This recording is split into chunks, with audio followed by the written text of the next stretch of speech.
Anggaran hampir 10 triliun rupiah untuk membeli laptop demi pendidikan anak bangsa. Tapi kenyataannya, laptopnya tak bisa dipakai. Duitnya kemana? Di atas kertas, proyek pengadaan Chromebook untuk sekolah-sekolah di Indonesia terdengar mulia. Tujuannya, menjawab tantangan pendidikan digital, menjangkau sekolah di pelosok dengan teknologi terkini. Tapi sayangnya, bukan teknologi yang jadi sorotan, melainkan skandal yang tersembunyi di balik angka-angka besar itu. Tahun 2021, Kementerian Pendidikan, Kebudayaan, Riset dan Teknologi, Kemendikbudristek, mengalokasikan anggaran nyaris 10 triliun rupiah untuk pengadaan laptop Chromebook. Tapi apa hasilnya? Banyak laptop yang dikirim ke sekolah rusak, tidak bisa digunakan, bahkan belum terdistribusi sama sekali. Bukan hanya gagal fungsi, proyek ini terindikasi menjadi ladang permainan uang. Dan siapa yang berada di lingkaran kekuasaan ini? Nama besar Nadiem Makarim, sang menteri muda, pendiri Gojek yang pernah dielu-elukan sebagai pembawa revolusi digital pendidikan, kini ikut disebut-sebut dalam pusaran penyelidikan. Kejaksaan Agung bahkan telah membuka peluang untuk memeriksanya langsung. Apakah ini sekadar kesalahan prosedur? Atau kita sedang melihat wajah lain dari sistem yang tampak rapi, namun busuk di dalam? Mari kita bahas lebih dalam. Siapa sangka dua orang yang seharusnya jadi penjaga pintu menteri, malah jadi bagian dari jaringan yang mencurigakan. Dalam dunia yang katanya penuh transparansi digital, ternyata uang rakyat bisa lenyap lewat sinyal WhatsApp dan rapat tertutup. Nama dua staf khusus Mendikbudristek, Anindya Kusuma Putri dan Iwan Syahril, muncul dalam laporan investigasi. Mereka bukan tokoh fiktif. Mereka nyata, punya jabatan, punya akses langsung ke menteri, dan yang paling penting punya pengaruh. Anindya disebut sebagai pihak yang merekomendasikan vendor, menjembatani komunikasi, bahkan terlibat dalam penentuan spesifikasi produk. Padahal dia bukan pejabat pengadaan. Sementara Iwan, yang menjabat sebagai Dirjen Guru dan Tenaga Kependidikan, juga diduga punya peran aktif dalam menyusun mekanisme distribusi. Semua ini terdengar administratif, sampai kita sadar, banyak pihak di luar sistem formal ternyata bisa ikut menentukan arah miliaran uang negara. Yang lebih mencurigakan, vendor-vendor yang diduga mendapatkan proyek ini ternyata terkait dengan jaringan usaha yang saling terhubung. Bahkan beberapa terindikasi sebagai perusahaan siluman yang hanya aktif saat proyek besar tersedia. Dan hasil akhirnya, laptop-laptop rusak, tak bisa digunakan, dan dibiarkan menumpuk di sekolah. Tapi komisinya tetap mengalir entah kemana.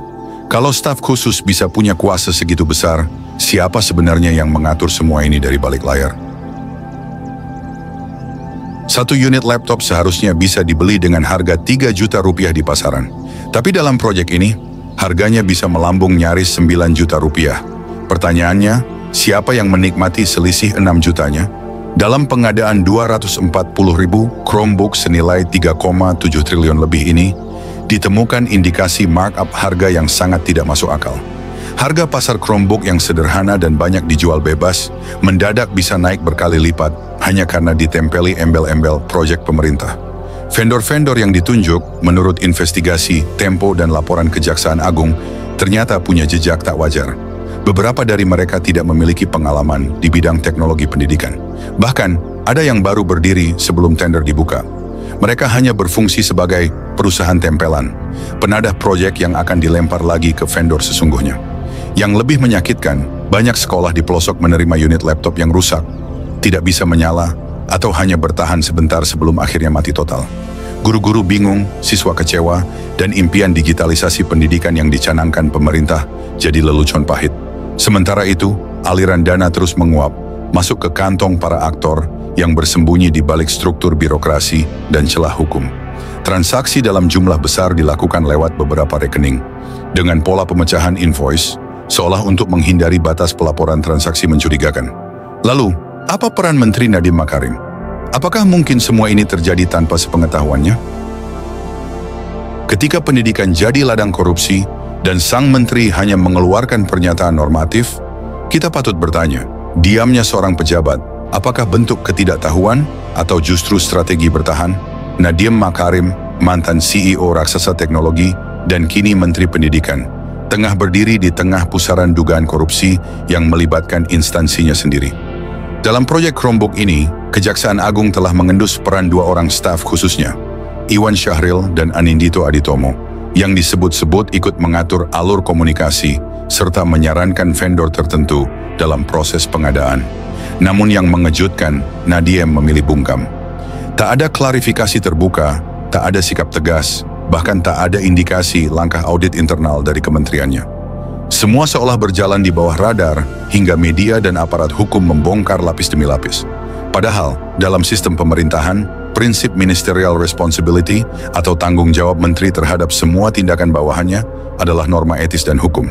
Jika stafnya melakukan penyimpangan dan dia tak menindak, maka publik berhak mempertanyakan integritasnya. Lebih dalam lagi, banyak pengamat menilai bahwa gaya manajemen Nadiem yang menyerahkan banyak urusan pada staf ahli justru jadi titik lemah. Ia seperti menara gading teknologi yang asing dengan seluk-beluk birokrasi, dan celah inilah yang dimanfaatkan oleh para pemain lama dalam proyek-proyek pengadaan. Kini, publik mulai menagih, di mana suara sang menteri, apakah dia akan membela diri atau akan membiarkan stafnya dijadikan tameng demi meredam badai? Siapa aktor besar di belakang vendor-vendor bayangan? Dan bagaimana sistem pengadaan kita justru membuka peluang korupsi yang rapi, sistemik, dan nyaris tak terdeteksi? Apa jadinya jika vendor pengadaan alat pendidikan ternyata hanyalah perusahaan siluman yang muncul sesaat untuk mengeruk untung dan lenyap tanpa bekas? Yang dirugikan bukan cuma negara, tapi generasi penerus yang tak pernah menerima manfaatnya. Di balik gegap gempita proyek pengadaan Chromebook oleh Kemendikbudristek, tersembunyi skema yang sangat familiar di telinga rakyat Indonesia. Permainan vendor fiktif, markup harga, dan pembagian jatah belakang layar. Dari laporan Kejagung dan pemberitaan berbagai media, sejumlah vendor yang ditunjuk untuk pengadaan laptop tersebut ternyata memiliki rekam jejak yang mencurigakan. Ada yang baru berdiri sesaat sebelum proyek dimulai. Ada pula yang tak punya kompetensi memadai di bidang perangkat keras, namun entah bagaimana bisa memenangkan tender bernilai miliaran rupiah. Lebih ironis lagi, laptop yang seharusnya menjadi senjata utama digitalisasi pendidikan itu ternyata tidak sampai ke banyak sekolah sasaran. Beberapa hanya menerima sebagian unit, dan ada pula yang menerima unit dalam kondisi rusak atau tidak berfungsi. Dan di balik semua itu, uang negara telah mengalir deras, diperkirakan hampir 10 triliun rupiah anggaran terlibat dalam proyek ini. Pertanyaannya, kemana larinya uang sebesar itu jika barangnya tak jelas, distribusinya kacau, dan vendor-vendornya mencurigakan?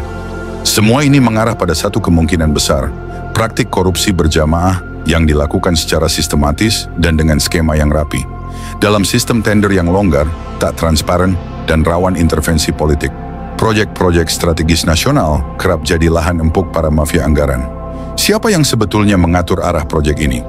Apakah benar ada perintah dari atas, atau justru para pejabat di level menengah yang saling bermain? Kita akan bongkar jaringan dan kemungkinan adanya aktor besar yang tak tersentuh hukum. Uang negara tak mungkin bisa mengalir seenaknya tanpa restu. Pertanyaannya sekarang, siapa yang kasih lampu hijau? Siapa yang berada di balik meja yang tak pernah muncul di berita tapi mengatur arah permainan? Ketika aparat mulai menyelidiki proyek pengadaan Chromebook ini, mereka tak cuma menemukan vendor-vendor siluman. Mereka juga menemukan nama-nama besar yang tertera dalam dokumen proyek maupun di balik percakapan internal kementerian. 2 staf khusus Mendikbudristek disebut secara terang-terangan terlibat dalam koordinasi proyek ini. Dalam laporan resmi, mereka dikatakan berperan aktif dalam menyusun rencana, mengarahkan vendor, bahkan ikut serta dalam penentuan teknis barang yang akan diadakan. Tapi apa mungkin mereka bertindak sendiri? Banyak pihak mulai berspekulasi, apakah tindakan mereka atas inisiatif pribadi atau justru merupakan perintah struktural dari level atas? Dan ini yang bikin rakyat geleng-geleng kepala. Nama Menteri Nadiem Makarim mulai disebut-sebut. Walau belum ada penetapan status hukum, Kejaksaan Agung sudah membuka peluang memeriksa beliau sebagai saksi. Situasi makin panas, sebab ini bukan cuma soal pengadaan laptop. Ini adalah soal kepercayaan publik terhadap lembaga pendidikan tertinggi di negeri ini. Jika menteri yang notabene mantan bos startup raksasa dan simbol reformasi digital pendidikan saja tidak tahu kemana dana triliunan itu mengalir, lantas siapa yang bertanggung jawab? Atau apakah memang ini semua adalah bagian dari sistem yang sudah terlalu busuk, di mana atasan tahu tapi diam, bawahan bermain karena tahu mereka akan dilindungi, dan rakyat cukup diberi janji manis bahwa semuanya baik-baik saja? kita akan bahas lebih berani bagaimana pola lama korupsi proyek pendidikan terus berulang dari zaman ke zaman. Kita akan bicara tentang sistem yang membiarkan uang triliunan menguap tanpa hasil. Dan kita akan tanya satu pertanyaan tajam. Apakah pendidikan di Indonesia benar-benar untuk mencerdaskan kehidupan bangsa? Atau hanya menjadi proyek bisnis para elit?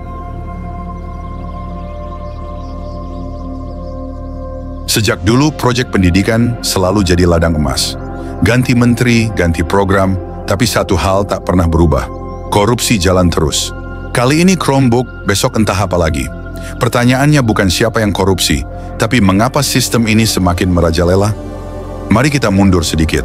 Dari pengadaan buku pelajaran yang harganya 3 kali lipat, ke pembangunan ruang kelas yang ambruk sebelum dipakai, hingga kasus BOS, bantuan operasional sekolah, yang bocor ke kantong pejabat daerah.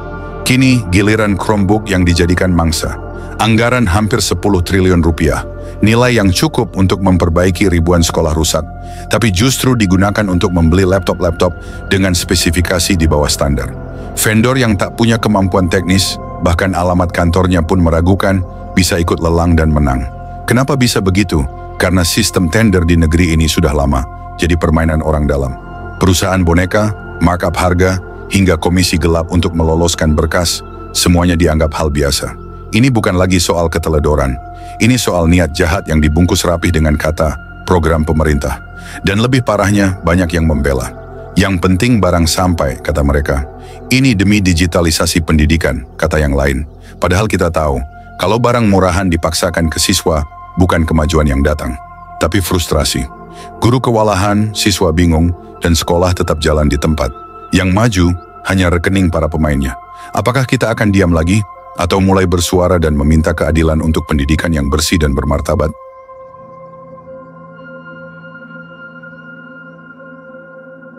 Mereka mungkin bisa mencuri uang negara, tapi jangan biarkan mereka mencuri masa depan anak-anak kita. Kita sudah terlalu lama diam, terlalu lama dikebiri oleh berita yang tak selesai. Tapi hari ini cukup. Coba pikirkan, laptop murahan yang dijual ke sekolah-sekolah itu bukan sekadar barang rusak. Itu adalah simbol kebusukan sistem. Simbol bahwa pejabat bisa main proyek atas nama anak bangsa, tapi ujungnya hanya memperkaya diri dan kroninya. Kita tidak bicara soal kerugian negara saja. Kita bicara tentang anak-anak di pedalaman yang tak punya sinyal, tapi dipaksa pakai Chromebook. Tentang guru honorer yang gajinya di bawah UMR, tapi sekolahnya dipasangi laptop dari tender gelap. Kita bicara tentang generasi yang dikhianati oleh negaranya sendiri. Dan yang lebih menyakitkan, ketika mereka yang mencoba membongkar kebusukan ini dianggap musuh, diserang, dicap pencemar nama baik, dikriminalisasi. Sampai kapan? Kalau kita biarkan, maka mereka akan terus merasa tak tersentuh. Tapi kalau hari ini kita bersatu, bersuara, menyebarkan cerita ini, maka mereka tahu, rakyat tak lagi bisa dibohongi. Kita tidak butuh revolusi berdarah, kita hanya butuh kesadaran kolektif. Tanyakan ke diri sendiri. Apakah pendidikan anak bangsa layak dikorbankan demi keuntungan segelintir orang? Apakah kita rela negeri ini dikuasai mafia anggaran dan pejabat yang pura-pura lupa? Kalau jawabannya tidak, maka suarakan. Sebarkan cerita ini, bangunkan mereka yang masih diam, karena perubahan tidak datang dari elit. Perubahan datang dari rakyat yang muak ditindas, dan hari ini kita adalah rakyat itu. Jangan diam, jangan takut, jangan lupa, masa depan anak kita bukan milik para koruptor.